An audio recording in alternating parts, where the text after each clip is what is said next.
วัสดีครับ สวัสดีครับ Okay, so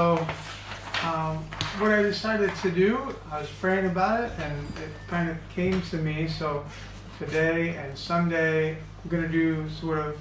a series. ก็ผมได้อธิษฐานนะครับแล้วก็เหมือนพระเจ้าทรงนำนะครับแล้วก็สิ่งที่จะทำก็คือว่าวันนี้กับวันอาทิตย์เนี่ยจะทำเป็นเหมือนกับซีรีส์สั้นๆนะครับต่อเนื่องกัน So of course, there's this thing called COVID-19. แน่นอนนะครับวันนี้ทุกคนรู้จักแล้วนะครับโควิด -19 นะครับ And it's sort of affecting the entire world right now. แล้วก็สิ่งนี้นะครับมีส่งผลกระทบเนี่ยไปทั่วโลกเลย And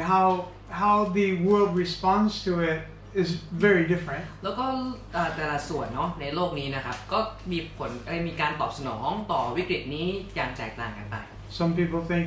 it's all some conspiracy. บางคนนะครับถึงกับอ้างนะครับว่านี่มันเป็นการสมคบคิดอะไรกันหรือเปล่านะ Some people think it's Mother Earth, she's fighting back. หรือบางคนนะครับคิดว่าธรรมชาตินะครับกำลังต่อสู้กับมนุษย์นะฮะ Some think that the way that their country has responded to it has been disproportionate to the damage it's done. แล้วก็บางคนนะครับก็ต่อว่ารัฐบาลเนาะว่าวิธีการที่รัฐบาลจัดการกับวิกฤตเนี้ยไม่ได้สมเหตุสมผลกับ And other people say, well, my nation, they haven't done nearly enough. แล้วบางคนนะครับก็บอกว่ารัฐบาลบ้านฉันประเทศฉันนะไม่ได้ทำอะไรเลย Some people have learned all about epidemiology. บางคนนะครับตอนนี้นะกลายเป็นผู้เชี่ยวชาญนะครับเรื่องโรคนี้กันไปเรียบร้อยแล้วนะครับผม And some people, they still don't know or care what that even means. ในขณะเดียวกันนะครับอีกคนบางคนนะครับก็ไม่สนใจอะไรเลยนะครับยังไม่รู้เรื่องเลยนะครับว่าเขาเกิดอะไรขึ้นนะฮะ And we could go around this room and I could ask each of you about how you feel about COVID. แล้วก็ถ้าเกิดเราลองดูเนาะแค่ถามคนในห้องนี้ว่าแต่ละคนเนี่ยลองแยกกันถามนะว่าแต่ละคนเนี่ยรู้สึกอย่างไรกับสิ่งที่เรียกว่าโควิด -19 And we would all have different feelings, we would all have different responses. คิดว่าทุกคนคงมีคำตอบแล้วก็ความรู้สึกที่แตกต่างกัน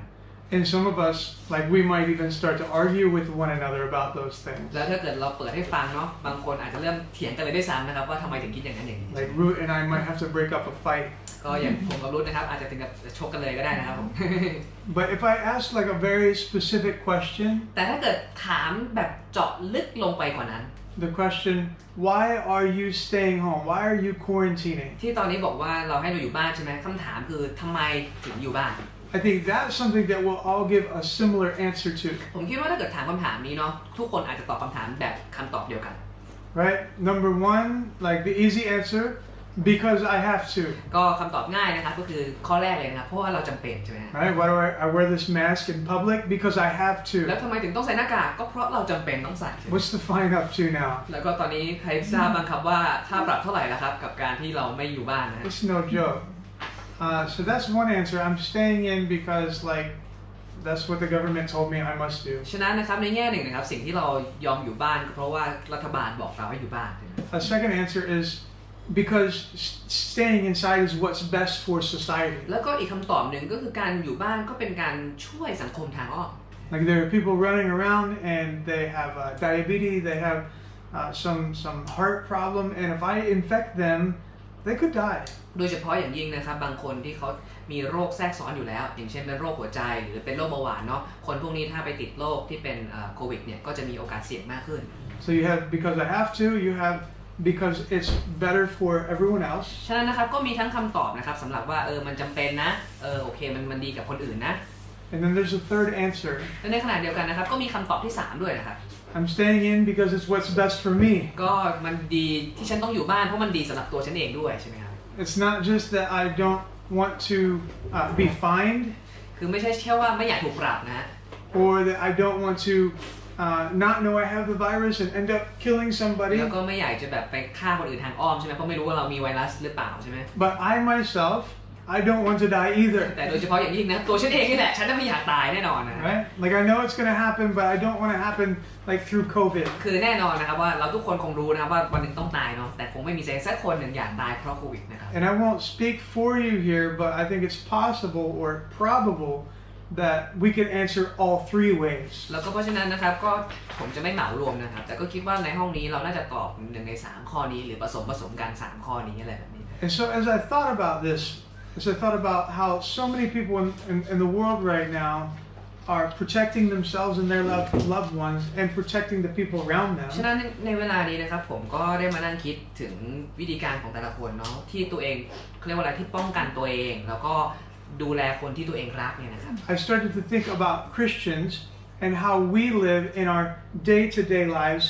when there is no pandemic. แล้วก็ผมก็เลยมาเปรียบเทียบกับชีวิตคริสเตียนว่าแล้วชีวิตคริสเตียนเป็นยังไงนะครับโดยเฉพาะอย่างยิ่งถ้าเกิดมองสมมุติว่าเอาโรคนี้ออกไปเนาะมองชีวิตคริสเตียนเฉยๆเนี่ยชีวิตคริสเตียนของเราเป็นยังไง So what I want to do today and then again on Sunday. ฉะนั้นสิ่งที่ผมจะทำในวันนี้แล้วก็รวมถึงวันอาทิตย์ด้วยนะครับ I want to zoom in on those last two answers because it's best for others because it's best for me. ก็โดยเฉพาะผมอยากจะเน้นใน2คำตอบที่ให้ไปแล้วเมื่อกี้ก็คือคำตอบที่ว่าที่อยู่บ้านเนี่ยเพราะว่าไม่อยากทำร้ายคนอื่นกับในอีกอย่างนึงก็คือว่ามันดีต่อตัวเองนะครับ2คำตอบ So one is a position of love for myself. ก็พูดง่ายๆนะครับจะพูดถึงความรักเนาะที่คนหนึ่งอาจจะตอบเพราะรู้สึกรักตัวเอง I love myself. It's better for myself not to die. เพราะว่ารักตัวเองคือตัวเองไม่อยากตายถูกไหมฮะ The other one is a love for others. แต่ในขณะเดียวกันก็จะมีอีกกลุ่มหนึ่งที่บอกว่าไม่ก็คือรักคนอื่นคือไม่อยากจะทำร้าย I love them, so I'll stay inside. If I go outside, I'll wear the mask. แล้วก็ถ้าเกิดอยู่บ้านก็อยู่บ้านถ้าเกิดออกข้างนอกก็จะพยายามใส่หน้ากาก So I want to use that as a launching pad to kind of talk about like what true love is. ก็จะเหมือนกับเอานี่เป็นแค่เหมือนกับเป็นฐานนะครับแต่ว่าจะต่อยอดไปถึงจุดที่ว่าอะไรที่เป็นสิ่งที่คริสเตียนเราเรียกกันว่ารักแท้นะครับ So again, there's this idea that we're taking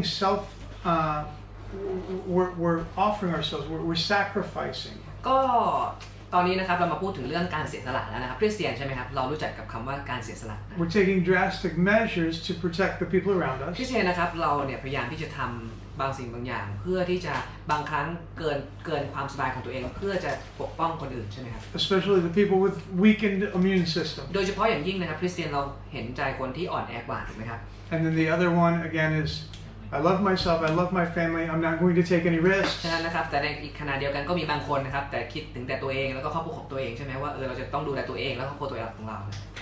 And this pandemic has revealed that I am all about self-preservation. แล้วก็บางคนนะครับมาค้นพบผ่านวิกฤตนี้เองนะครับว่าชีวิตฉันอยู่เพื่อตัวของฉันเองฉันจะต้องเอาตัวรอดให้ได้โดยไม่ถึงคิดถึงใครเลย And I want you to hear this loud and clear. แล้วก็ผมอยากจะให้ทุกคนได้ฟังอันนี้แบบชัดๆเลยนะครับ Both of those attitudes are good attitudes. ก็ในแง่หนึ่งนะครับไอ้คำตอบ2คำตอบสุดท้ายเมื่อกี้ที่พูดถึงไปอ่ะมันก็มีความดีของมันอยู่นะ Right? They're valid. They're like I myself have this kind of attitude. It's good, right? ซึ่งในแง่หนึ่งมันดีมันมีข้อดีของมันอยู่ But here's what it all got me thinking about when I thought about แต่ that. พอผมนั่งคิดกับมันจริงๆนะครับก็นำมาถึงผมคิดถึงอันนี้ Is my attitude towards everyone else every day of my life consistent with my attitude toward everyone else right now? คือพูดง่ายๆว่าที่เราทำในช่วงนี้เนี่ยเราเคยคิดบ้างไหมในช่วงอื่นๆที่ไม่ใช่ช่วงวิกฤตใช่ไหม And then the other question, are there ways that I do self-quarantine when there's not a pandemic? แล้วก็ในอีกแง่หนึ่งนะครับบางครั้งนะครับตอนที่ไม่มีวิกฤตเนี่ยมีใครไหมครับที่กักตัวเองโดยที่ไม่มีวิกฤตด้วยซ้ำ Here's what I mean. Are there times where I shut myself in so that I don't get hurt? พูดง่ายๆนะครับก็คือมีบางครั้งในชีวิตใช่ไหมที่เรารู้สึกเก็บตัวกักตัวเองเพราะว่าเราไม่อยากจะเจ็บตัวแล้วไม่อยากจะไปเจอกับอันตราย And a follow-up is like is the Christian life about like going through and not getting hurt? พูดง่ายๆนะครับคำถามก็คือว่าชีวิตคริสเตียนเนี่ยใช่ชีวิตแห่งการกักตัวหรือเปล่าก็คือการที่หลีกเลี่ยงไม่อยากจะเจออันตรายใดๆเลยหรือเป Right. ล่า So when I love myself and I stay out of like harm's way, is that consistent with what God calls me to do? ก็คือทุกครั้งที่คริสเตียนกักตัวเองเนี่ยทุกครั้งที่คริสเตียนเนี่ยพยายามหลบหลีกปัญหาความอันตรายนั่นเป็นสิ่งที่พระเจ้าเรียกเราให้ทำแบบนั้นหรือเปล่า And I'm talking about everyday life. I'm not talking about the pandemic. อีกครั้ง Right? นะครับผมตอนนี้ไม่ได้พูดถึงเรื่องวิกฤตแล้วนะไม่ได้พูดถึงวิกฤตวิกฤตโควิดแล้วนะแต่พูดถึงชีวิตประจำวันทั่วไปคริสเตียนควรจะเป็นอย่างนั้นหรือเปล่า So again, there's a lot of love. There's a lot of good intentions going on in human beings throughout the world right now. พี่น้องครับผมอยากจะเน้นอีกครั้งนะครับตอนนี้นะครับในโลกนะครับคนแสดงความรักต่อกันเยอะนะ But the question that I want to raise to Christians แต่คำถามที่ผมอยากจะเจาะไปถามคนกลุ่มเนี้ยที่เรียกตัวเองว่าคริสเตียนโดยเฉพาะนะฮะ is what does true love look like for other people in the everyday ว่าความรักแท้ของคริสเตียนน่ะที่มีต่อมนุษย์ทั่วไปในวันธรรมดาที่ไม่ใช่วันที่เป็นวิกฤตแบบเนี้ยมันเป็นยังไง Alright, so today I want to focus on the measures that we take to protect ourselves. ก็วันนี้นะครับผมอยากจะพูดถึงว่าในแง่มุมของการป้องกันตัวเองใช่ไหมครับ So again, with to contrast it with this pandemic. ก็ถ้าเกิดสมมติเปรียบเทียบให้เห็นภาพเมื่อสมมติใช้ตัวโรคระบาดเนี่ยเป็นภาพเพื่อให้เข้าใจเนาะ Some of us or some of our family members and certainly some of our church family members are people that are more at risk. ก็เอาดูง่ายๆนะครับเอาแค่ในครอบครัวในบ้านของเราหรือเอาในโบสถ์ของเราจะมีบางคนในโบสถ์หรือในครอบครัวเราเขาเรียกว่าเป็นคนกลุ่มเสี่ยงมากกว่าคนอื่นๆถูกไหมครับ Like 90% of the people dying throughout the world, they're 65 years and older. เพราะว่าถ้าดูในสถิติใช่ไหมครับส่วนใหญ่คนที่ตายเนาะ 90% ขึ้นไปเนี่ยเป็นคนที่อายุเกิน 65 ใช่ไหมครับคือคนสูงอายุเนี่ยมีโอกาสสุ่มเสี่ยงกว่า Others, they might have a high blood หรือบา pressure. งคนนะครับเขาก็เป็นคนที่มีความดันโลหิตสูง They might have diabetes. บางคนเป็นโรคเบาหวาน They might be obese like me. บางคนก็อ้วนนะครับเหมือนผมนะ I'm not quite obese. ก็ผมเลยไม่ค่อยอ้วนมากเท่าไหร่นะ But they might have some kind of problem with, their body cannot fight like disease. แต่พูดง่ายๆคือคนกลุ่มนี้ร่างกายเขาสู้กับโรคไม่ไหวถูกไหมครับ And so those people, above all people, can understand. I can understand self-quarantine. เพราะฉะนั้นนะครับคนเหล่านั้นเนี่ยคงอยากจะให้ทุกๆคนเนี่ยเข้าใจคำว่ากักตัวได้ดีกว่าคนอื่นๆเลยนะ But the rest of us, we read the internet, not a newspaper. แต่สำหรับเรานะยุคนี้ไม่มีขายหนังสือพิมพ์แล้วนะครับอ่านอินเทอร์เน็ตอย่างเดียวนะฮะ And we see, man, there's some perfectly healthy people that die too. ก็เราก็เห็นนะครับบางคนแข็งแรงมากเลยนะครับแต่ก็ตายเหมือนกันนะ Right? Or that became terribly ill. หรือไม่ก็จากสุขภาพดีๆอยู่ดีๆกลายเป็นป่วยหนักเลย And so the weaker people aren't taking risks, but neither are we. ฉะนั้นนะครับถึงแม้ว่าคนที่เขาอ่อนแอเขาก็พยายามจะรักษาตัวใช่ไหมในอีกแง่หนึ่งคนแบบเราธรรมดาก็พยายามรักษาตัว Because self-preservation is wired into every human being. เพราะว่าการรู้จักรักษาตัวรอดเนี่ยเขาเรียกว่าเป็นสิ่งที่เหมือนเป็นสัญชาตญาณที่มากับตัวมนุษย์อยู่แล้ว And that's a good thing. และนั่นเป็นสิ่งดีนะฮะ Right? Because if you just move through life like hoping that bad things happen to เพราะ you, ถ้าเกิดเราดำเนินชีวิตโดยคิดถึงแต่อยากจะเจอเรื่องร้ายๆเนี่ยนะ if you intentionally walk into situations that are going to hurt or possibly kill you, คือถ้าเกิดเราเนี่ยใช้ชีวิตประจำวันโดยแบบพยายามเดินเข้าไปหาความเสี่ยงพยายามที่จะเอาตัวเองเข้าไปในอันตรายตลอดเนี่ย then I would say you are a very unhealthy ผม person. จะเรียกว่าคุณเนี่ยเป็นคนที่ ไม่ดีเอาซะเลยนะฮะ Like in English, we would say you got issues. ก็ถ้าภาษาอังกฤษแล้วคุณมีประเด็นแล้วล่ะคุณมีปัญหาแล้วล่ะอะไรนะ All right, so, but here's the thing. I would suggest it's equally bad ก็ในอีกแง่หนึ่งนะครับผมจะบอกว่าที่มันแย่เท่ากับที่พูดไปเมื่อกี้นะ to be so engrossed in self-preservation ก็คือการที่รู้จักรักษาตัวเองมากจนเกินไป that you just hit the pause button on life จนทำให้ชีวิตเนี่ยเหมือนกดปุ่ม pause ตลอดเวลากดหยุดปุ่มหยุดมันตลอดเวลา and you don't make any difference in the lives of other people แล้วชีวิตของเราเนี่ยกดปุ่มนี้แล้วไม่สนใจชีวิตของคนอื่นรอบตัวเลย because what you're actually doing not just in pandemics but always is preserving your own เพราะผมไม่ได้พูดถึงเรื่องช่วงวิกฤตเรื่องโรคภัยนะผมหมายถึงว่าช่วงเวลาปกติชีวิตของเราไม่สนใจอะไรเลยนอกจากชีวิตของตัวเอง so here's my question is it possible that we all have this tendency to self-quarantine and protect ourselves from all manners of harm เพราะฉะนั้นนะครับคำถามแรกที่ผมอยากจะให้เราพิจารณาด้วยกันว่าชีวิตของเราเนี่ยอยู่ในโหมดกักตัวตลอดเวลาหรือเปล่าโดยไม่คิดถึงความเป็นไปของโลกและคนรอบข้างเลย one church commentator this is exactly what he says he says that most Christians and churches today we don't want to take risks ก็มีคนหนึ่งนะครับที่เขาเป็นนักเขียนเขาเรียกว่านักวิจารณ์คริสตจักรเนาะเขาเขียนไว้อย่างนี้นะครับว่าคริสตจักรแล้วก็คริสเตียนส่วนมากในวันนี้นะครับเป็นคนที่กลัวความเสี่ยง Did you read the whole thing man? No I just read the first part Really? Yeah They have this obsession with safety, security, comfort, convenience พวกคนคริสเตียนนะครับปัจจุบันเนี่ยเป็นคนที่หลงไหลอยู่กับความปลอดภัยความมั่นคงความสบายและความสะดวก And when you have obsessions with those things และเมื่อไรก็ตามที่คริสเตียนมีความหลงไหลในลักษณะนี้ it creates a barrier to spreading the gospel ไอสิ่งนี้แหละมันจึงกลายเป็นอุปสรรคในการเผยแพร่ข่าวประเสริฐ right and some of us maybe we object a little bit to that แล้วก็สำหรับเราบางคนนะฟังแล้วรู้สึกต่อต้านเลยนะครับทันที Like what's wrong with wanting to be saved? เพราะว่าบางคนรู้สึกว่าเอ๊ะแล้วมันรู้สึกแล้วมันผิดยังไงแค่อยากจะปลอดภัยอ่ะ What's wrong with desiring security? มันผิดด้วยเหรอกับการที่อยากจะมีชีวิตที่มั่นคง What's wrong with comfort and convenience? มันความสะดวกความสบายในชีวิตเนี่ยมันผิดยังไงเหรอWhat's wrong with them is because they're the opposite of what Jesus asks of us. ที่สิ่งเหล่านี้มันผิดหรือว่ามันไม่ได้ดีขนาดนั้นเนี่ยก็เพราะว่ามันเป็นสิ่งที่พระเยซูคริสต์ไม่ได้ตั้งเป็นเป้าหมายหลักของชีวิตของเรา What Jesus asks, สิ่งที่พระเยซูคริสต์พูดนะครับ He says, anyone who loves their life will lose it, while anyone who hates their life in this world will keep it for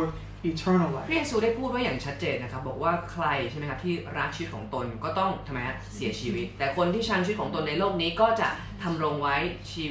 วิตนั้นไว้ในนิรันดร์นะครับ So if my everyday life is a life of isolation, ถ้าชีวิตประจำวันของเรานะครับวันนี้ชีวิตของเราเนี่ยเป็นชีวิตแห่งการกักตัวหรือแยกตัวเนี่ย if I live a risk-averse life, ถ้าเราดำเนินชีวิตแทนภาษาลงทุนเรียกว่าการหลีกเลี่ยงความเสี่ยงใช่ไหม risk averse and my primary goal is to be safe, secure, comfortable, and have all kinds of convenience, และถ้าเป้าหมายของชีวิตคือแค่ความปลอดภัยความมั่นคงและความสะดวกสบาย if I love my life and do all I can to preserve my life, นั่นแหละครับที่เขาเรียกว่าชีวิตที่รักชีวิตใช่ไหมครับชีวิตที่พยายามที่จะรักษาไว้ซึ่งชีวิตในโลกนี้เนี่ย I have this idea in my head of what would be the perfect life, and I spend my life trying to get there. ก็คือถ้าเกิดทั้งชีวิตของเรานะครับเราวาดฝันไว้ใช่ไหมครับว่าวันหนึ่งเราอยากจะมีชีวิตแบบนี้และทั้งชีวิตเนี่ยเราทุ่มเทเพื่อให้ไปถึงจุดนั้นอย่างเดียวนะ Jesus says, do that and you will lose it.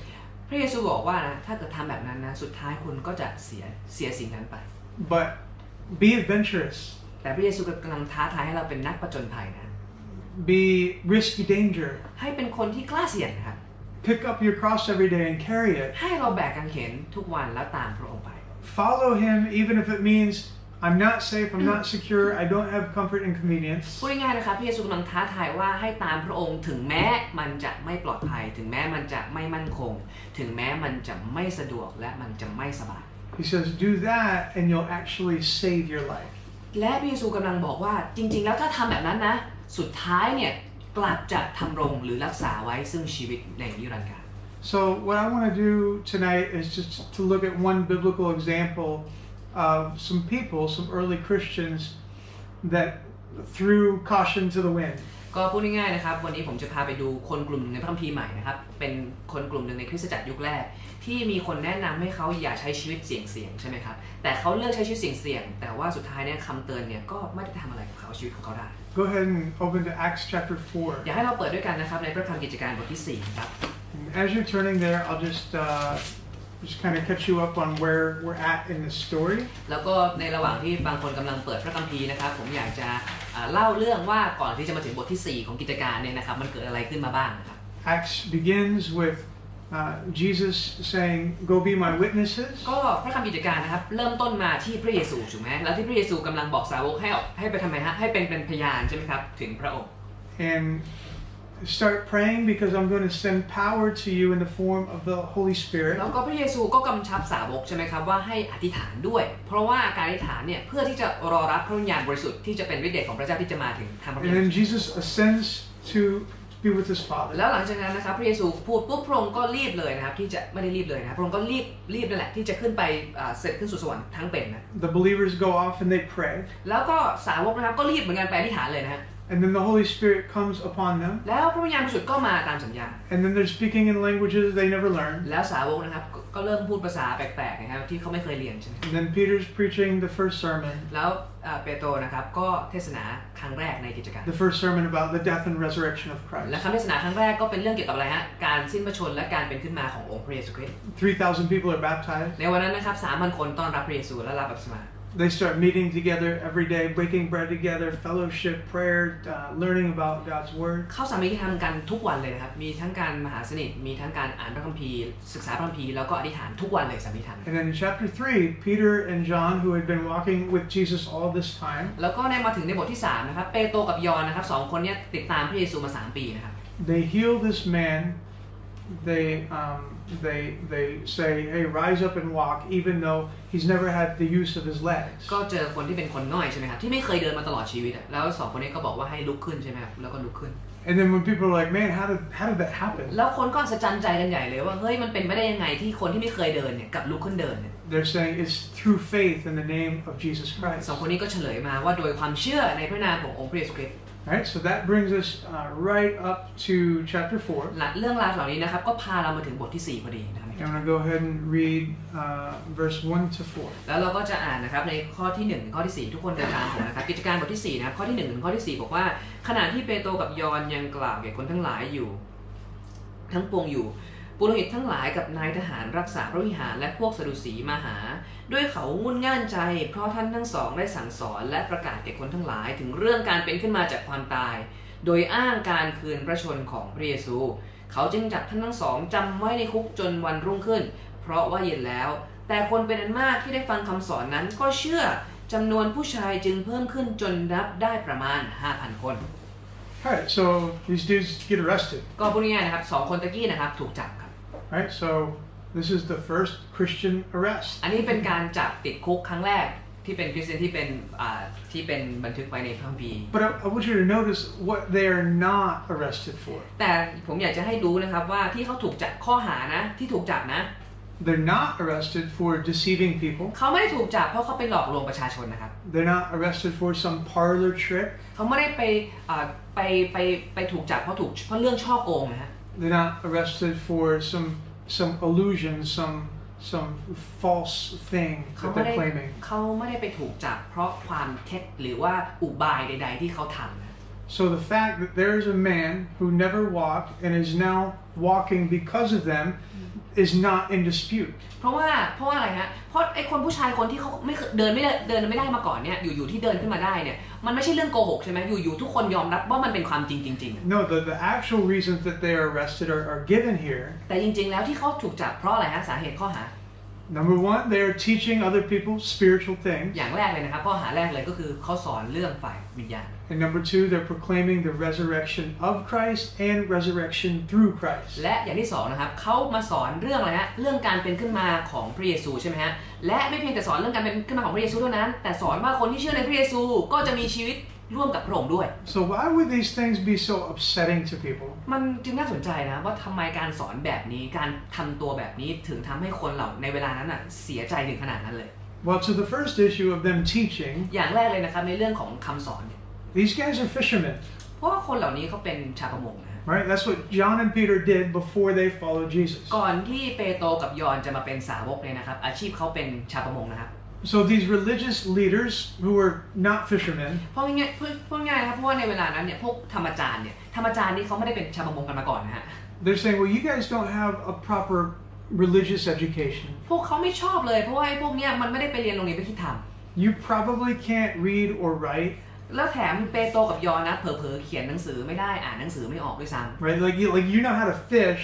and that's about it. แล้วก็พูดง่ายๆนะครับสองคนในคนก็ดูถูกเขานะครับว่าทั้งชีวิตคงทำเป็นอย่างเดียวคือจับปลา You haven't studied under temple-approved rabbis. พูดง่ายๆนะครับเขาไม่ได้ไปเข้าโรงเรียนที่ทุกคนยอมรับนับถือว่าเป็นโรงเรียนที่ถูกต้อง You have some of the lowliest jobs in the Roman Empire. แล้วก็อาชีพที่ทำเนี่ยก็เป็นอาชีพที่เขาเรียกว่าต่ำต้อยอาชีพหนึ่งในอาณาจักรโรม And you have the audacity to come and teach, which is the thing that we're supposed to be doing. แล้วไอ้สองคนนี้ดันมาทำหน้าที่สั่งสอนซึ่งเป็นหน้าที่ของธรรมอาจารย์ที่เขาต้องผ่านการศึกษาอะไรพวกนี้มากว่าจะได้มาสอนเนี่ยแต่ไอ้สองคนนี้มันดันกล้ามาสอนมาทำหน้าที่ของเรา And not only are you doing this, ไม่เพียงเท่านั้นนะครับ you're still talking about Jesus? ยังมาสอนเรื่องพระเยซูอีกต่างหาก Like we sort of killed that guy? จำไม่ได้เหรอพวกฉันเนี่ยเป็นคนฆ่าพระเยซูนะ Right? Like we can't believe we're still having to deal with him. คือพวกคนเหล่านี้เขาถ้าไม่อยากจะเชื่อหูตัวเองเลยนะว่าคนที่พวกเขาฆ่าไปแล้วเนี่ย Because crucifixion usually ends people. เพราะปกติแล้วเวลาใครตายไปแล้วคือฆ่าตึงใครที่กางเขนไปแล้วเนี่ยคนนั้นเขาไม่มีใครกลับมาพูดถึงคนนั้นแล้วนะ So Peter and John are arrested because these elites, they don't like that they are teaching nor what they are teaching. พูดง่ายๆนะครับคนที่เป็นธรรมจารย์คนที่เป็นชนชั้นสูงในสมัยนั้นอีลิทเนี่ยที่เขาบอกว่าเขาไม่ชอบอย่างที่หนึ่งคือไอ้พวกนี้ทำตัวมาสอนอย่างที่สองดันมาสอนเรื่องพระเยซูอีกต่างหากนะ But in spite of their arrest, แต่ถึงแม้สองคนนี้ถูกจับนะครับ we see that the church grew to 5,000 now. ปรากฏว่าคริสตจักรเป็นไงฮะโตมาถึง 5,000 คนเฉพาะผู้ชาย So people aren't really worried about what's happening to them even as they follow Jesus. เพราะฉะนั้นนะครับสิ่งที่เราได้เห็นคืออะไรคนไม่กลัวภัยอันตรายที่จะเกิดขึ้นแม้เมื่อมาเชื่อพระเยซู And what we learn from that is when we abandon a life of self-preservation, we become a part of kingdom multiplication. เพราะฉะนั้นนะครับประการแรกที่เราได้เรียนรู้นะครับก็คือว่าเมื่อพวกเราทิ้งชีวิตแห่งการเอาตัวรอดนะเมื่อพวกเราทิ้งชีวิตแห่งการเอาตัวรอดพวกเราจะกลายเป็นส่วนหนึ่งแห่งการทวีคูณอาณาจักร And we've certainly, I've certainly got to experience that in my own life. แล้วก็ผมเองเนี่ยได้ขอบคุณพระเจ้านะที่ได้มีประสบการณ์ในความจริงข้อนี้ Right, going to the mission field. This is the mission field for us. ที่ผมมาอยู่ประเทศไทยนะครับอันนี้เป็นสนามมิชชั่นสำหรับผมนะนี่คือสนามภารกิจโลกของผมนะ So like, it's not an act of self-preservation to move to the other side of the world, right? การที่เราย้ายบ้านมาอีกฟากซีกหนึ่งของโลกนะครับก็คงไม่ได้เรียกว่าเป็นการรักษาเอาตัวรอดนะ I mean, for some people it is. Like สำหรับบางคนก็เป็นนะ they have terrible relationships with their family. คือหมายถึงว่าบางคนอาจจะหนีครอบครัวมาอะไรก็อีกเรื่องหนึ่งนะฮะ Right, these backpacker types. หรืออย่างเช่นเป็นพวกนักแบ็คแพ็คใช่ไหมฮะ Right, they come to Thailand. They're like, I'm gonna go live on the beach for like 3 months. บางคนนะครับแบบว่าแบ็คแพ็คมาเลยนะครับมาอยู่ชายหาดประเทศไทย3 เดือนนะ I heard some Russians are now living in caves, right? บางคนนะมาเป็นพวกรัสเซียนะผมได้ยินข่าวนะมาอยู่ถ้ำในเมืองไทยนะฮะ But for us, it was certainly easier to stay put, right? แต่สำหรับของพวกผมเนาะครอบครัวผมเนี่ยอยู่ที่อเมริกาเนี่ยง่ายกว่าอยู่ที่นี่ But coming here, แต่การมาที่นี่นะครับ I mean, look at everything we've gotten to experience with Tairomprakhun. เอาแค่ดูสิ่งที่พวกครอบครัวผมเนี่ยได้มีประสบการณ์ร่วมกับคริสตจักรไต้ร่มพระคุณก็พอแล้ว Like this church has planted more churches since we've been here. ตั้งแต่ผมมาที่นี่นะครับเกิดคริสตจักรกันเยอะแยะเลยนะฮะ Baptized a whole lot of people. บัพติศมากันเพียบเลยนะฮะ Right, and I didn't do all that. I mean, I got to participate in some of it. แน่นอนนะครับผมก็ไม่ได้ไปยุ่งอะไรมากนะแต่ได้มีโอกาสให้บัพติศมาด้วยสิทธา I'm certainly not responsible for most of it. โดยเฉพาะอย่างยิ่งนะเรียกว่าไม่ได้มีส่วนมากๆอะไรกับสิ่งเหล่านั้น But like you, แต่สำหรับพี่น้องทุกคนที่นี่ I've got to see it. Right? ผมได้เห็นพวกคุณทำ I've got to be in some small way a part of kingdom growth. ฉะนั้นนะครับแม้ผมจะไม่ได้ทำเป็นส่วนมากนะแต่ผมก็ได้เป็นส่วนหนึ่งของการที่เห็นอาณาจักรของพระเจ้าเติบโตทวีคูณ And it's also the case that for me personally, I came to be a child of God. แล้วก็โดยเฉพาะอย่างยิ่งนะครับผมมาที่นี่นะครับมาเป็นในฐานะลูกของพระเจ้าเนี่ย Because people in my life, especially one person, like he wasn't just living for himself, he was living for other people. แล้วก็ผมมาเห็นอีกหลายคนที่ใช้ชีวิตเนี่ยไม่ได้มีชีวิตอยู่เพื่อตัวเองนะแต่มีชีวิตอยู่เพื่อพระเจ้า Right, and he shared the gospel when he didn't have to. มีคนเคยพูดกับคนที่มาประกาศกับผมก็ทำแบบนั้นคือเขาไม่ได้มีชีวิตอยู่เพื่อตัวเองแล้วก็มาประกาศกับผม He loved me when he didn't have to. มีคนเคยรักผมในตอนที่เขาไม่จำเป็นต้องรักผม And here I am. แล้วตอนนี้ผมก็มานั่งที่นี่ Right, and if we went again through this room, แล้วก็อีกครั้งนะถ้าเกิดเราให้มีแบบในโต๊ะนี้ได้มีโอกาสพูด like we would all find that this is true. When I abandoned the life that I was living before Jesus, ก็พูดง่ายๆนะครับถ้าเรามาคิดดูดีๆนะสำหรับชีวิตก่อนมาพบพระเยซู I get to joyfully be a part of Jesus bringing more people to himself. ถ้าเรายอมทิ้งชีวิตแบบนั้นใช่ไหมครับแล้วมาร่วมกับพระเยซูนะเราจะเป็นส่วนหนึ่งที่ทำให้คนอีกมากมายได้รับความรอด Okay, let's turn back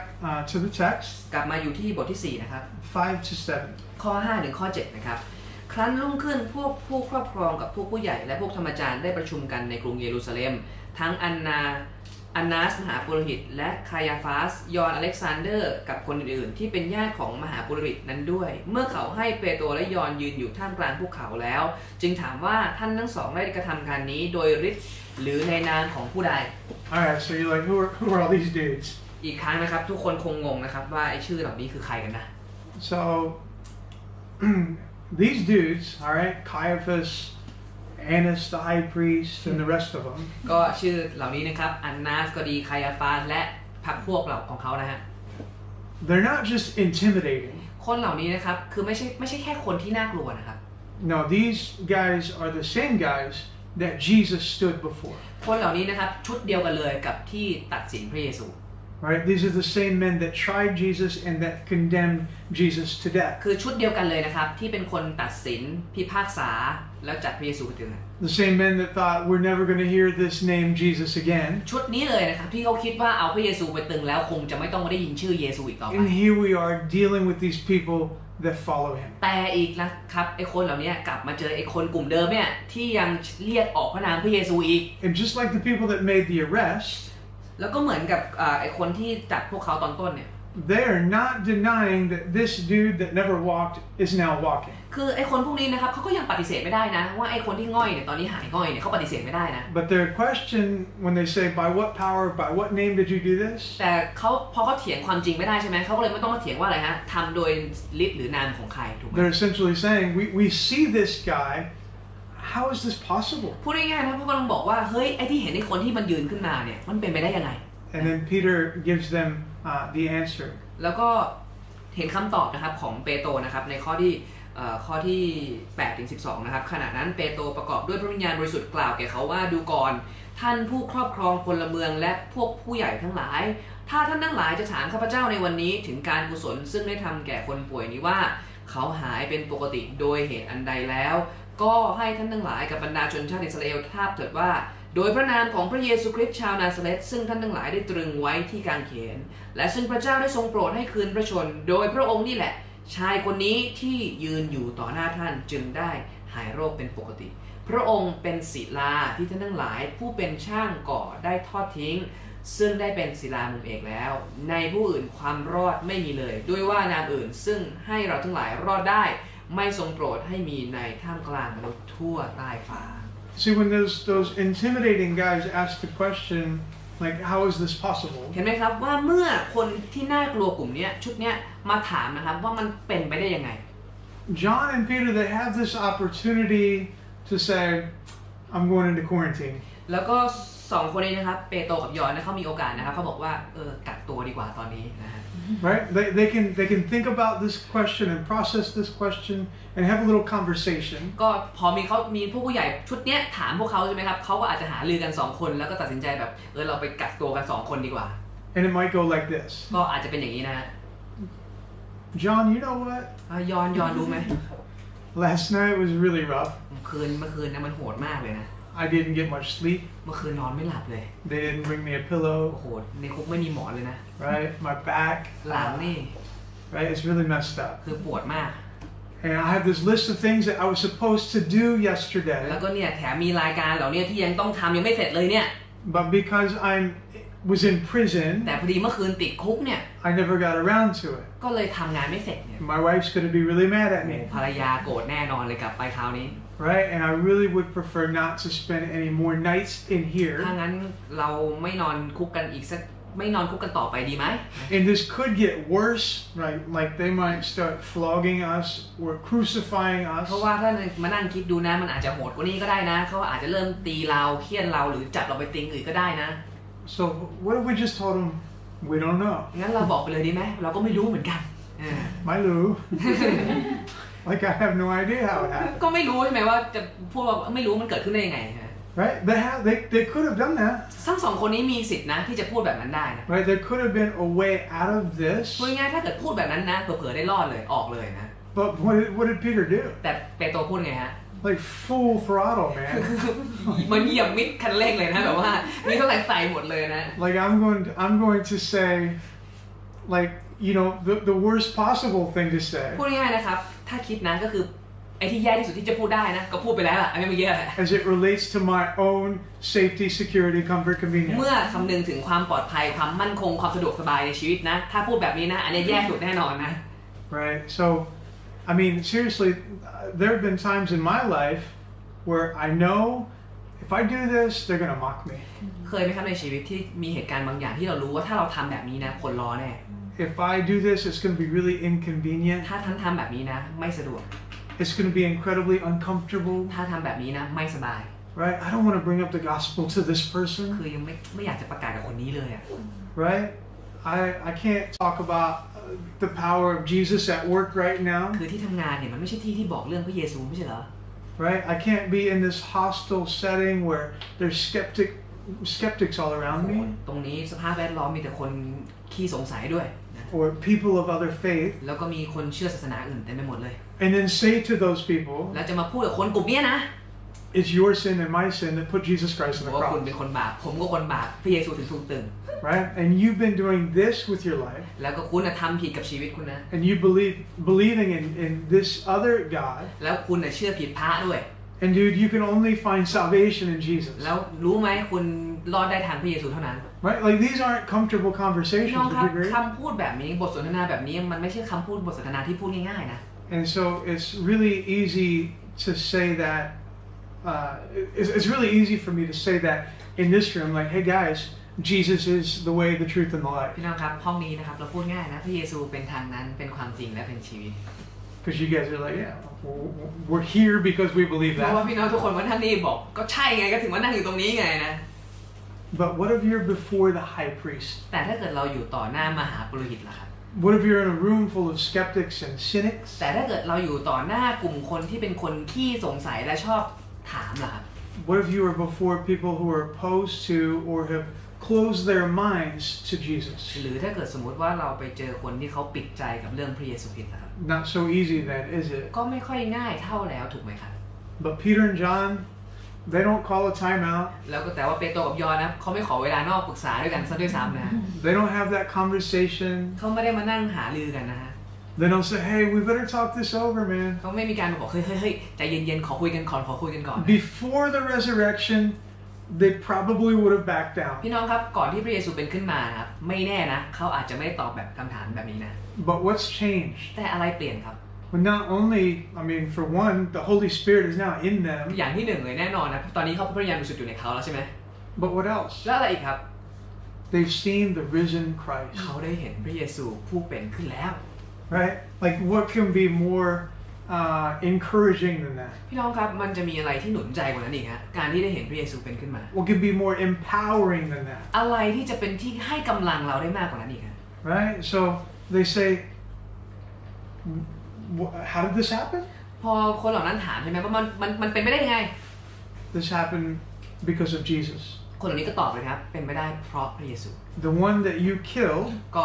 พระเยซูที่พวกท่านฆ่านั่นแหละ he's sort of alive. ตอนนี้พระองค์มีชีวิตนะ Right? And he doesn't just have the power to give people their legs back. แล้วไม่เพียงเท่านั้นนะพระองค์ยังมีฤทธิ์อำนาจทำให้คนที่เดินไม่ได้เดินได้ด้วย He's the only one that can bring people salvation. และพระองค์เป็นผู้เดียวที่ช่วยมนุษย์ให้รอดได้ Right? Like he can do all kinds of things with people's bodies. แล้วก็พูดง่ายๆนะครับเขากำลังบอกพระเยซูเนี่ยสามารถทำกับร่างกายมนุษย์ได้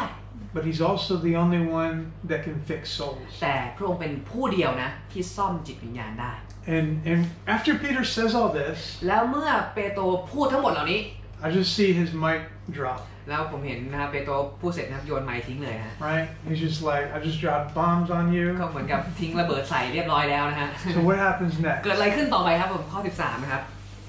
เมื่อเขาเห็นความนะกล้าหาญของเปโตรกับยอห์นและรู้ว่าทั้งสองขาดการศึกษา และเป็นคนสามัญก็ประหลาดใจแล้วสำนึกว่าทั้งสองคนเคยอยู่กับพระ So เยซู that's what we talked about earlier. These guys are lowly fishermen. อีกครั้งนะครับเน้นย้ำประเด็นที่เคยพูดไปแล้วสองคนนี้เขาเป็นคนต่ำต้อยนะเขาเป็นชาวประมง And look, when I say that, I'm not like if any of you guys like have family members that fish. แล้วก็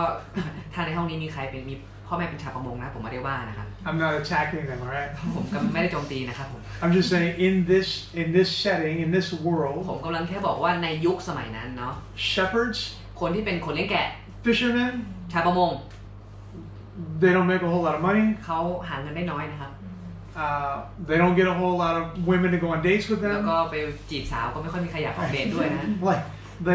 they're at the bottom. ก็พูดง่ายๆนะครับอยู่เป็นชนชั้นล่างนะ All right, and so here, these fishermen, they're not cowering. พูดง่ายๆนะครับแต่ว่าชาวประมงกลุ่มนี้มันการเป็นคนกล้าหาญนะดิ They're not saying, "Hey, you guys are right. แล้วคนเหล่านี้นะครับเขาไม่ได้อ่อนข้อไปยอมบอกว่า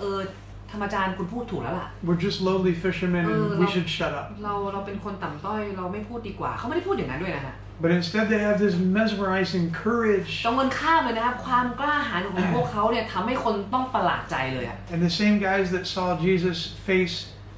his own execution silently, unafraid,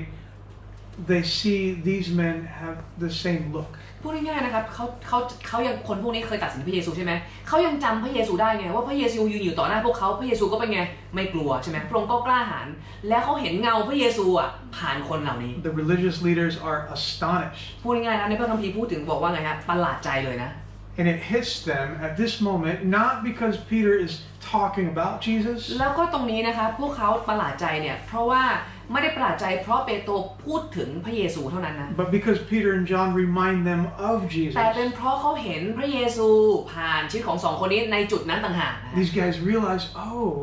they followed him. เขาก็เลยนึกได้ไงว่าอ๋อพวกสองคนนี้มันเคยติดตามพระเยซู And here's what that teaches us. ฉะนั้นนะครับประเด็นที่สองนะครับที่วันนี้จะ When we live with astonishing boldness, other people get a glimpse of our King. ก็คือเมื่อพวกเราใช้ชีวิตด้วยความกล้าหาญอย่างน่าประหลาดใจคนอื่นๆก็จะมองเห็นราชาของเราเมื่อเราใช้ชีวิตด้วยความกล้าหาญอย่างน่าประหลาดใจคนอื่นๆก็จะมองเห็นราชาของเรา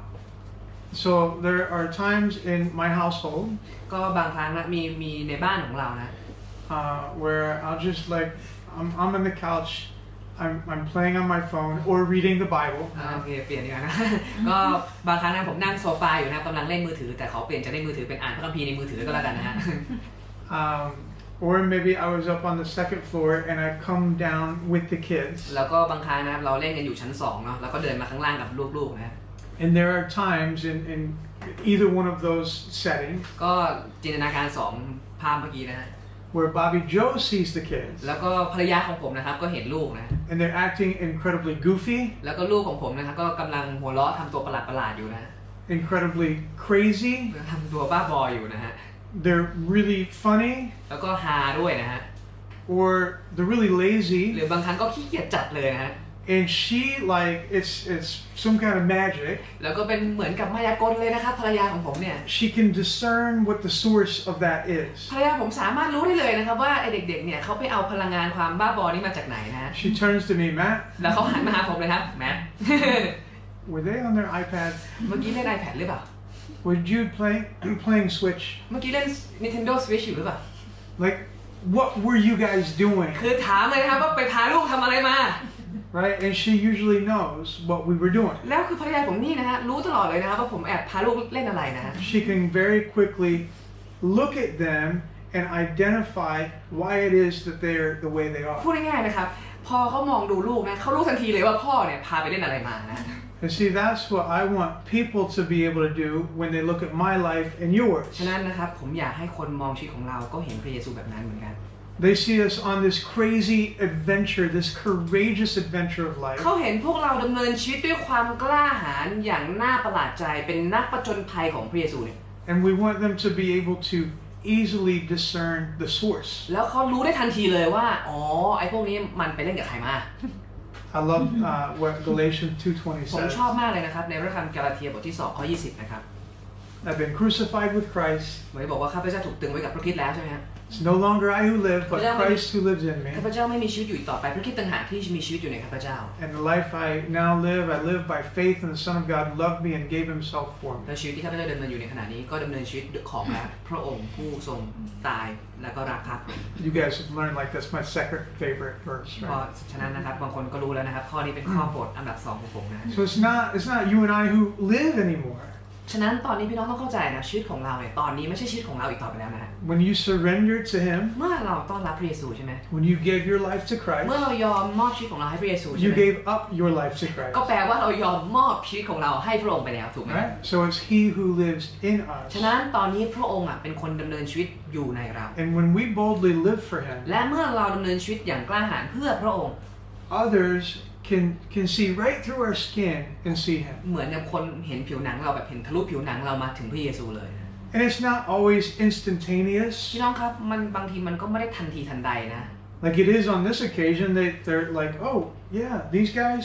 man, they're bold and crazy like Jesus. คือในพระคัมภีร์ตอนนี้คนเห็นชัดทันทีใช่ไหมว่าไอ้คนพวกนี้มันกล้าหาญเหมือนพระเยซูใช่ไหมครับแต่ว่าบางครั้งของในชีวิตของเราเนาะมันจะใช้เวลา They quickly identify the source. คือแต่ว่ามันจะคนสุดท้ายคนเขาจะรู้ได้นะว่าไอ้ความกล้ามันมาจากไหน So it might not be that quick for us. สำหรับเรานะครับมันอาจจะไม่เร็วแบบนั้น but it might be something that our spouse, our colleague, our neighbor, our friend, whoever else แต่ว่ามันจะเป็นสิ่งที่คู่สมรสของเราก็ดีแฟนของเราก็ดีเพื่อนของเราก็ดีเพื่อนร่วมงานของเราก็ดี they see our courage เมื่อคนเหล่านี้เขาเห็นความกล้าของเรา they see our fearlessness เมื่อเขาเห็นความไม่กลัวของเรา they see man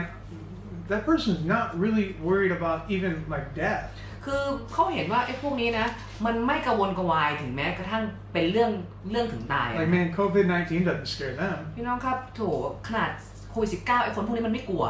right they see these things and they wonder about these things and they might inquire about these แน่นอน things นะครับคนเหล่านี้เขาสนใจโลกนะคือหมายถึงว่าเขาก็ศึกษาหาข้อมูลใช่ไหมป้องกันตัวถูกไหม hey man I've noticed your courage แต่ว่าเขามาเห็นแล้วบอกเฮ้ยเห็นไอ้คนนี้มันกล้าหาญว่ะ and I've never had that kind of courage แล้วเขามาคิดถึงตัวเองว่าเฮ้ยฉันเห็นกล้าหาญแบบนี้เลยไม่เคยกล้าหาญแบบนี้ and I ในชี don't วิต really see that courage in anyone else แล้วความกล้าหาญแบบนี้มันก็ไม่ได้หาง่ายๆในสังคมนะ can you tell me where it comes เขา from อาจจะถามก็ได้นะว่าทำไมถึงกล้าแบบนี้ right so that's how it might look for ก็ us สำหรับเรานะครับอาจจะใช้เวลาแบบนั้น so we have this tendency to look at dire or frightening or uncertain circumstances and say man I'm not sure I want to do this คือมันมีสองทางเลือกนะครับเมื่อเราเจอสถานการณ์ที่น่าเสียดขวานหรือสถานการณ์ที่มันไม่มั่นคงอ่ะในแง่หนึ่งเราอาจจะเลือกบอกว่าเห็นมองดูแล้วเราบอกเราไม่ยุ่งดีกว่า to say I don't know that I can do this เพราะว่าเราไม่รู้ใช่ไหมว่าถ้าเกิดเราลงแล้วเป็นยังไงใช่ไหม has anybody seen a shell that I can kind of crawl into หรือมีกระดองไหมขอยืมหน่อยจะมุดตอนนี้เลยนะ right but we look at Peter and John แต่แล้วเมื่อมองดูชีวิตของยอห์นกับเปโตร we look at the early church who faced real persecution เรามาดูคริสตจักรยุคแรกใช่ไหมครับที่เขาเจอสิ่งที่เรียกว่าการกดขี่ข่มเหงแบบของจริง and the church just keeps growing แต่คริสตจักรของพระเจ้ากลับโตอย่างเดียวเลย and we realize about the terrifying circumstances of our lives แล้วเราก็มาดูถึงเหตุการณ์ที่เกิดขึ้นในชีวิตของเราที่ก็น่ากลัวเหมือนกันใช่ไหมครับ the frightening things ซึ่งเป็นสิ่งที่เราทั้งหลายกลัวเนี่ย we realize I shouldn't run from this คือเราอาจจะมานั่งแล้วก็สุดท้ายคิดออกนะว่าจริงๆแล้วเราไม่จำเป็นต้องหนีก็ได้นะ as crazy as it sounds อาจจะฟังดูบ้าบอนะ man I should embrace this ในแง่หนึ่งเราสามารถโอบกอดวิกฤตนี้ได้เลยนะ because this is an opportunity for people เพราะนี่เป็นโอกาส even for myself สำหรับทุกคนรวมถึงตัวผมเองด้วย to see that God is at work ที่เห็นพระเจ้าทำงานของพระองค์ right any risk that we take for Jesus is a risk that is worth it พี่น้องครับจำไว้เลยนะครับทุกความเสี่ยงที่เราเสี่ยงเพื่อพระเยซูนะครับเป็นความเสี่ยงที่คุ้มค่า alright so boldness when we act with boldness it absolutely gives people a glimpse at Jesus และเมื่อเรากล้าหาญอย่างแบบน่าประหลาดใจเหมือนเปโตรและยอห์นเนี่ยจะทำให้คนเห็นเงาของพระเยซูในชีวิต alright verse where are we now 14 to 18แล้วก็ข้อ 14 ถึง 18 นะครับเมื่อเขาเห็นคนนั้นที่หายโรคยืนอยู่กับเปโตรและยอห์นเขาก็ไม่มีข้อคัดค้านที่จะพูดขึ้นได้แต่เมื่อสั่งให้เปโตรกับยอห์นออกไปจากที่ประชุมแล้วเขาจึงปรึกษากันว่าเราจะทำอย่างไรกับสองคนนี้ดีเพราะการที่เขาได้กระทำหมายสำคัญอันเด่นคนทั้งปวงที่อยู่ในกรุงเยรูซาเล็มก็รู้กันแล้วและเราปฏิเสธไม่ได้แต่ให้เราขู่เข็นห้ามไม่ให้พูดอ้างชื่อนั้นกับผู้หนึ่งผู้ใดเลยเพื่อเรื่องนี้จะไม่เรื่องลือแพร่ไปหลายในหมู่คนทั้งปวงเขาจึงเรียกเปโตรและยอห์นมาแล้วห้ามปรามเด็ดขาดไม่ให้พูดหรือสอนออกพระนามพระเยซูอีกเลย alright so their hand you can see their hands are kind of tied here ก็พูดง่ายนะครับถ้าเกิดภาษาอังกฤษเราเรียกว่าเหมือนถูกมัดมือนะ because they can't deny that this man right here before them has been healed เพราะว่าถูกมัดมือเพราะอะไรฮะเพราะว่าไอ้คนนั้นมันหายจริงไง like he quite literally is standing in front of them คือมันยืนอยู่ข้างๆเปโตรกับยอห์นเลยเนี่ยนะ and so they huddle up and then they come out of the huddle with one goal พูดง่ายนะครับเขาก็เลยรวมตัวกันใช่ไหมเอาหัวมาชนกันเลยนะฮะแล้วก็ปรึกษาหารือกันแล้วก็มีเป้าหมายอย่างเดียวเลยนะครับรวมกัน like man you want to heal dudes like this okay we don't care about เขาก็ that เลยบอกว่าโอเคอยากรักษานะรักษาไปเลย but don't ever have the name of Jesus roll off your tongue แต่ห้ามพูดชื่อพระเยซูก็พอแล้วกัน right so that's what they say to them they charge them not to speak or teach in his name พูดง่ายๆนะครับก็คือทำอะไรก็ทำไปนะอย่างเดียวที่ห้ามทำคือสอนหรือพูดเรื่องอะไรฮะพระเยซู and it's interesting because Peter had answered them the first time alone แล้วก็มันน่าสนใจนะครับตอนแรกที่เปโตรเขาตอบคนเดียวนะ but when you go down to what verse 19 here แต่พอข้อ 19 นะพี่น้องลองดูนะฮะ you'll see that it's Peter and John that คราว respond นี้เป็นแบบ2คนเลยนะฮะคือเปโตรกับยอห์นตอบใช่ไหมครับผมบอกว่า จำเพาะพระพักพระเจ้าข้าพเจ้าควรจะเชื่อฟังท่านหรือควรจะเชื่อฟังพระเจ้าขอท่านทั้งหลายพิจารณาดูซึ่งข้าพเจ้าจะไม่พูดตามที่เห็นและได้ยินนั้นก็ไม่ได้ If you have a Bible and you like to mark that Bible up พี่น้องครับใครเป็นคนชอบขีดพระคัมภีร์นะฮะ That's a good verse to sort of highlight, underline. นี่เป็นข้อดีนะฮะอยากจะไฮไลท์อยากจะขีดเส้นใต้อยากจะทำอะไรก็ทำตามสบายใจเลยนะฮะ It's an incredible, bold statement. นี่แหละครับเป็นถ้อยคำที่เรียกว่าถ้อยคำกล้าหาญ Right? They're like, you know, whether it's right to listen to you or him, you can judge that. พูดง่ายๆนะครับสองคนนี้เขาให้เปิดโอกาสให้พวกผู้ใหญ่เราเนี่ยที่กำลังตัดสินเขาเนี่ยเป็นคนตัดสินใจกันเอาเองแล้วกัน But there's nothing else that we can do. แต่สำหรับสองคนนี้เขาบอกว่าสองคนนี้เขาบอกว่าเขาไม่มีทางเลือก And again, why is there nothing else? Why can they not stop doing this? ทำไมเขาบอกว่าเลิกพูดไม่ได้อะ There's only one reason. ทำไมถึงเลิกพูดไม่ได้ก็มีเหตุผลเดียวถูกไหมฮะ They actually saw the risen เพ Christ. ราะพระเยซูเป็นขึ้นมาจากความตายจริง Right? Like they saw, man, that tomb is empty. ๆเขาได้เห็นกับตาตัวเองถึงอุโมงค์ที่ว่างเปล่านั้น Right? And his body wasn't there. พระกายของพระเยซูไม่ได้อยู่ในอุโมงค์ But then he showed up to us. แต่แล้วพระเยซูปรากฏกับพวกเขาอีกต่างหาก He even ate fish with us. พระเยซูมานั่งปิ้งปลากับเราอีกต่างหากนะฮะ Right? He stuck around for 40 days. แล้วก็อยู่กับพระองค์40 วัน40 คืน Right? And when, if that truly happened, ถ้าพวกเขาได้อยู่กับพระเยซูจริงๆอย่างนั้นนะ then you're going to spend the rest of your life not stopping speaking about him. คือมันก็ยากนะที่จะหยุดพูดถึงเรื่องพระองค์ถ้าแบบเรามีชีวิตแบบนั้นจริงๆถูกไหม Right? So 1 Peter had that solo mic drop moment. ตอนแรกนะครับเป็นเปโตรนะครับเขาเรียกว่าแบบเหมือนกับปล่อยระเบิดแบบโซโล่นะฮะ And now John and Peter, they both kind of like share the mic and drop it together. แล้วก็คราวนี้นะครับสองคนนี้แบ่งไมค์กันคนละครึ่งนะฮะแล้วก็ทิ้งระเบิดพร้อมกันนะ And then the only thing that their opponents can do at this point, they make some empty threats and then they say, get out of here. แล้วปรากฏว่าสองคนนี้พวกผู้ใหญ่ในเวลานั้นก็มาตัดก็พยายามเหมือนกับขู่ไปพิธีนะฮะเพราะมันขู่แล้วมันไม่กลัวไงฮะใช่ไหมฮะแล้วก็ปล่อยพวกเขาไป So they showed this bold faith in telling the man, without consulting God first, rise up and walk. เพราะพูดง่ายๆนะสองคนนี้นะครับเขาแบบว่าโอ้โหยังตอนนั้นยังไม่ได้ปรึกษาพระเจ้าเลยนะพอมีโอกาสปุ๊บบอกให้คนง่อยเนี่ยลุกขึ้นใช่ไหมเราลุกขึ้นได้จริงๆอ่ะ And then throughout this trial here, แล้วก็ในการพิจารณาคดีครั้งนี้เนี่ย they're very bold again. พวกเขากล้าหาญมากนะ They say this is the truth. เขาบอกว่านี่เป็นความจริง And we're going to speak only the truth. แล้วเขาบอกว่าพวกเขาเนี่ยจะพูดแต่ความจริง And whatever that means for us, for our lives on this earth, แล้วไม่สำคัญว่าเมื่อเขาพูดความจริงแล้วผลที่ตามมาจะเป็นอะไรก็ตามในโลกนี้นะ we'll live with that. เขาบอกว่าเขาพอใจ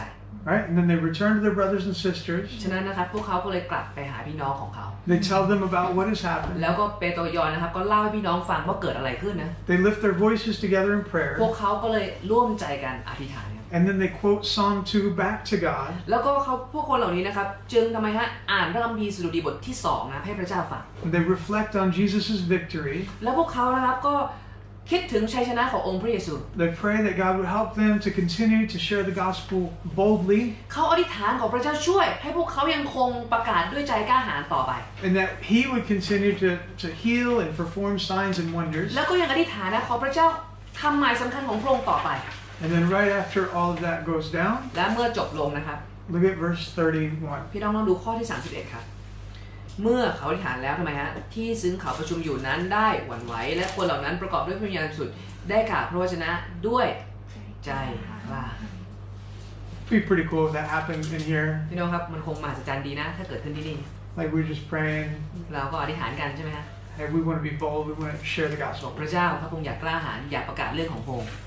And then the floor just starts erupting. แล้วก็พื้นเราก็สั่นเลยนะ So it's an amazing scene. มันเป็นฉากที่มหัศจรรย์นะ You can imagine how inspirational it would be. พี่น้องครับในเวลานั้นคงเขาเรียกว่าเป็นแรงบันดาลใจเลยเนาะของคนที่อยู่ในเหตุการณ์วันนั้นเนาะ And here's what the scene says to us. แล้วก็ฉากนี้นะครับได้สอนเราประการสุดท้ายนะครับ There's nothing more encouraging or contagious than courageous faith. พี่น้องครับไม่มีสิ่งใดที่หนุนใจและแพร่หลายง่ายได้มากกว่าความเชื่อที่กล้าหาญ Right? They came back. John and Peter returned, and the people were so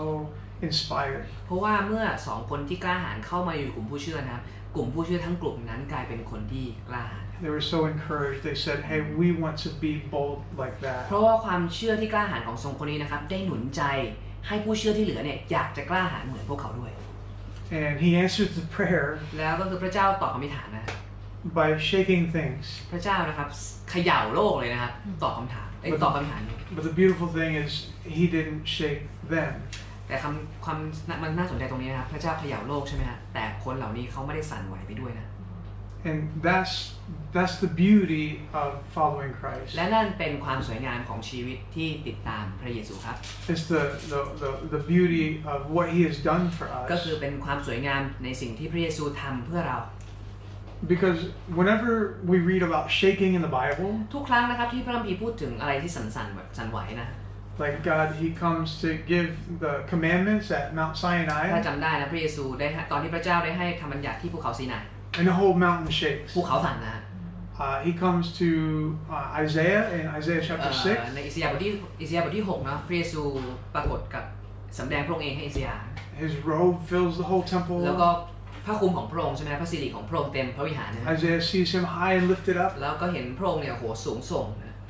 and he shakes the temple to its แล้ว foundation. ก็พระวิหารใช่ไหมฮะสั่นถึงรากใช่ไหม Right? But here's the thing, like whenever God in the Old Testament like shakes things, พูดง่ายๆนะครับเวลาอะไรที่สั่นไอ้พวกนี้ในพระคัมภีร์เนี่ยตั้งแต่พระคัมภีร์เดิมเนี่ย you don't want to be anywhere near it. คือเข้าใกล้ไม่ได้นะในสมัยพระคัมภีร์เดิม Like if they would have touched that mountain, like it wouldn't have ended well for เพ them. ราะว่าในสมัยภูเขาซีดายในพระคัมภีร์เดิมอะถ้าเกิดไปตอนภูเขาสั่นพระเจ้ามาแล้วไปแตะภูเขาคือตายนะ After Isaiah's experience, he falls to the ground and says, "I am undone." ขนาดอิสยาห์นะผู้เผยชนะนะอยู่ต่อหน้าฉากพระวิหารสั่นยังบอกว่าวิบัติเลยใช่ไหมฮะ But here these Christians are, and they pray, and he shakes the earth, but it doesn't hurt them. แต่ว่าในมาถึงยุคสมัยพระคัมภีร์ใหม่แล้วนะครับพระเจ้าสั่นคือพระเจ้าอยู่ตรงนั้นใช่ไหมแต่ปรากฏว่าคนเหล่านี้เขาไม่ได้รับอันตรายเลย Why not? ทำไมฮะ Because here's the thing, Jesus was shaken for us. เพราะพระเยซูเองนะครับพระองค์เองเนี่ยได้ยอมร่างกายของพระองค์เนี่ยได้สั่นไหวเพื่อเราไปแล้ว Because he was shaken to pieces for us. และพระองค์ถูกเขย่าจนร่างกายของพระองค์แหลกละเอียดไปหมดแล้ว When God is present with us, when he enters into our presence and we enter into his, เมื่อฉะนั้นนะครับเพราะเหตุนั้นเนี่ยในปัจจุบันเมื่อเราอยู่ในพระพักของพระเจ้าและพระองค์อยู่ในชีวิตของเราเนี่ย we're not going to be shaken to pieces. เราไม่ถูกเขย่าให้แตกเป็นชิ้นๆอีกต่อไปแล้ว Right? Because of Jesus. เพราะพระเยซูเท่านั้นครับ So, here we are again in this pandemic. ฉะนั้นนะครับมาถึงจุดนี้อีกครั้งนะครับมาถึงวิกฤตที่เราเจออยู่ตอนนี้ And we're all, probably staying inside a lot more than we used to. ก็ส่วนมากนะครับเราต้องอยู่บ้านมากกว่าที่เราคุ้นชินเนาะ Right? And we're going to have to do that a little bit แล้ว longer. ก็อาจจะต้องอยู่อีกสักหน่อยนึงเนาะ And, we love ourselves and we love our families, and it's a good thing to stay in. แน่นอนนะครับเรารักตัวเราเองรักพี่น้องของเรารักครอบครัวเรารักคนอื่นก็ดีนะ But sooner or later, this is going to be over, แต่อีกไม่นานนะครับวิกฤตนี้ก็จะผ่านพ้นไป and we're going to be back out there. แล้วเราก็จะต้องออกไปใช้ชีวิตตามปกติ But when we're back out there in the world, แต่เมื่อเราใช้ชีวิตตามปกติในโลกแล้วนะครับ I want us to think about, ผมอยากจะให้คิดนะครับ are there ways that I'm still isolating myself? ว่าในชีวิตปกติของเราเรากักตัวเองหรือเปล่า Are there still things that I'm afraid of, มีอะไรที่เรายังกลัวอยู่ especially as it relates to being open about my faith โดยเฉพาะอย่างยิ่งนะครับว่าเรากล้าเปิดเผยตัวเองในเรื่องความเชื่อขนาดไหน and to spreading the แล้วก็ gospel กล้าประกาศเรื่องของพระเยซูขนาดไหน and to being his witness to the ends of the earth. ในแง่มุมของการเป็นพยานฝ่ายพระองค์จนสุดปลายแผ่นดินโลก Because I'll be the first one to admit เพราะว่าผมขอเป็นคนแรกเลยนะครับที่จะขอสารภาพกับทุกคนนะ there are so many times that I quarantine myself, เพราะบ่อยครั้งมากเลยนะครับผมเลือกกักตัวเองครับ right? Because I'm afraid เพราะว่าผมกลัวครับ what they will say, ผมกลัวว่าเขาจะพูดกับผมยังไง what they will think, ว่าเขาจะคิดกับผมยังไง right? What they and their friends will talk about when I'm not แล้ว around. ก็เมื่อผมออกไปจากกลุ่มเขาเพื่อนของผมที่เหลืออยู่ในกลุ่มเขาจะพูดถึงผมยังไง But I'm telling you, if these guys can do what they did in front of the people that they did it in front of, แต่เมื่อเราเห็นสองคนนี้ใช่ไหมครับกล้าพูดแบบนี้ต่อหน้าคนกลุ่มที่น่ากลัวมาก right, then we're never going to stand in front of people as intimidating as that. ในชีวิตของเราคงไม่มีโอกาสเจอคนน่ากลัวเท่ากลุ่มนั้นอีกต่อไปแล้วนะครับ So I just encourage you and myself to live boldly. หนุนใจทั้งพี่น้องและตัวผมเองด้วยนะที่จะมีชีวิตที่กล้าหาญครับ And don't try to save your life. พยายามอย่ารักษาชีวิตของเรานะฮะ Don't live for security. อย่ามีชีวิตอยู่เพื่อความมั่นคงนะ Don't try to be safe. ไม่จำเป็นต้องมีชีวิตต้องตั้งใจอยากจะปลอดภัย Don't live to be comfortable. ไม่ได้ต้องมีชีวิตเพื่อความสะดวกสบายนะ Everything doesn't have to be convenient. ทุกอย่างไม่จำเป็นต้องสะดวกก็ได้นะครับ Jesus, he actually rips that perfect life apart. พระเยซูคริสต์เองนะครับเป็นคนที่ฉีกภาพของชีวิตที่สวยงามนั้นออกไปแล้วนะครับ But promises the perfect life for eternity. แต่พระองค์สัญญาว่าจะให้ชีวิตที่สมบูรณ์แบบในนิรันดร์ครับ Let's pray. ให้เราอธิษฐานด้วยกันครับ Father, พระบิดา we love you. เรารักพระองค์ You are glorious. พระองค์งดงาม You are the one who has made this world and everything in it. พระองค์เป็นผู้สร้างโลกนี้และสรรพสิ่งที่อยู่ในนั้น Even if you had not sent your son, ถึงแม้ว่าพระองค์ถ้าพระองค์ไม่ได้ส่งพระบุตรองค์เดียวของพระองค์มา you would be worthy of all of our praise. พระองค์ก็ยังสมควรที่เราทั้งหลายจะนมัสการอยู่ดี But as you have sent your แต่ son, ในเมื่อพระองค์ยังทั้งส่งพระบุตรของพระองค์มาอีกเนี่ย you are infinitely more worthy of พระ our องค์ยิ่ง praise. สมควรที่เราทั้งหลายจะนมัสการขนาดไหนเชียว Because you are the God who chose to do this. เพราะพระองค์เองเป็นพระเจ้าผู้เลือกที่จะทำแบบนั้น Jesus suffered, ยอมเลือกให้พระเยซูเจ็บปวด and you suffered anguish as well. และพระองค์เองได้เจ็บปวดแทนเราด้วย And you did it for us. พระองค์ทำเพื่อเรา And you did it because you're not just holy and just and mighty, ไม่ใช่เพราะว่าพระองค์เป็นพระเจ้าที่บริสุทธิ์ฤทธานุภาพเท่านั้น but because you were full of compassion, แต่เพราะพระองค์ทรงเปี่ยมด้วยความเมต full ตา of grace, เต็มไปด้วยพระคุณ because you love. และพระองค์ทรงรัก And Father, what we want to do is we want to not love our life, พระเจ้าเราไม่อยากจะรักชีวิตตัวเอง not love the things of this world, เราไม่อยากจะรักโลกและสิ่งของที่อยู่ในนั้น and not think that this world is all that there is. พระเจ้าเราไม่อยากจะคิดว่าโลกนี้คือสุดที่สุดของทุกสิ่ง Father, help us to be heavenly พระ minded เจ้าขอให้เรามีความคิดที่จดจ่ออยู่ที่สวรรค์ and be ever mindful of how this is all going to end. พระเจ้าขอให้เราไม่ลืมเลยว่าวันหนึ่งโลกนี้จะจบลง Be ever mindful that we're going to spend eternity with you. ให้เราไม่ลืมเลยว่านิรันดร์การเราอยู่กับพระองค์ And therefore, a little suffering, ฉะนั้นความทุกข์ยากเล็กๆน้อย a little discomfort, ๆความไม่สะดวกไม่สบายเล็กๆน้อย a little awkwardness here and there, ๆความประหลาดความรู้สึกประหลาดเล็กๆน้อย whatever we have to go through in this life because we want to make you known. ๆสิ่งต่างๆที่เราจะต้องเผชิญเพราะเราเลือกที่จะมีชีวิตอยู่เพื่อพระเยซูนั้น Reinforce in us that it is worth it. ขอให้เราย้ำเตือนกับใจตัวเองเสมอว่ามันคุ้มค่า Help us to be bold. พระเจ้าขอช่วยเรากล้าหาญ Pray this in Jesus' ถาม name. ด้วยกันในพระนามพระคริสต์เจ้า Amen. ช่วยพรทุกคนนะครับ